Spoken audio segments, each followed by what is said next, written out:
Hope Institute. Learn English in Afaan Oromoo. Action verbs jechoota gocha agarsiisan 60 ol. Dance shubbisuu. Sing sirbuu. Listen dhaggeeffachuu. Play taphachuu. Walk miilaan imaluu. Run fiiguu. Watch daawwachuu yookaan ilaaluu. Exercise sochii qaamaa hojjechuu. Jump utaaluu. Talk haasa'uu. Sit taa'uu. Read dubbisuu. Write barreessuu. Type kompiitara yookaan bilbila irratti barreessuu. Give kennuu. Take fudhachuu. Open banuu. Close cufuu. Smell fuunfachuu. Ride oofuu. Drive konkolaachisuu. Fly balaliisuu yookaan balali'uu. Sail bishaan irra imaluu. Climb ol yaabbachuu yookaan yaabuu. Sleep rafuu. Wake dammaquu. Slide mucucaachuu. Dive utaaluun bishaan keessa seenuu. Swim bishaan daakuu. Crawl daa'imuu. Mop bishaaniin qulqulleessuu. Sweep haruu.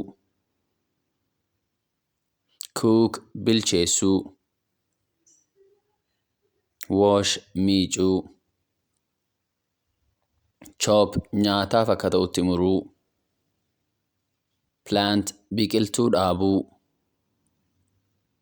Water bishaan obaasuu. Sew hodhuu.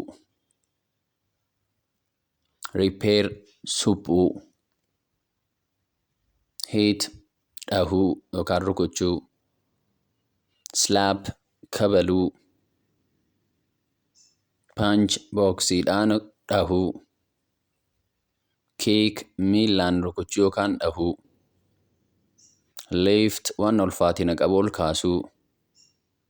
Throw darbachuu. Knock balbala dhahuu yookaan rukuchuu. Pull ofitti harkisuu. Push ofirraa dhiibuu.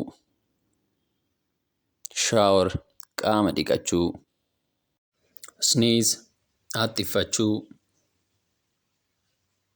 Clap harka waliin dhahuu. Shake harkaan wal qabuun nagaa gaafachuu. Whistle fooricuu. Cough qufa'uu. Hug wal hammachuu. Laugh kolfuu. Yawn hamuummachuu. Kneel jilbeenfachuu. Pray kadhachuu. Worship waaqeffachuu. Dig qotuu. Steal hatuu. Rob saamuu. Snatch butuu. Hi, Agarsiisan. Do you want to learn English in Afaan Oromoo? Hi. Do you want to learn English in Afaan Oromoo? Hi. Do you want to learn English in Afaan Oromoo? Subscribe to our YouTube channel.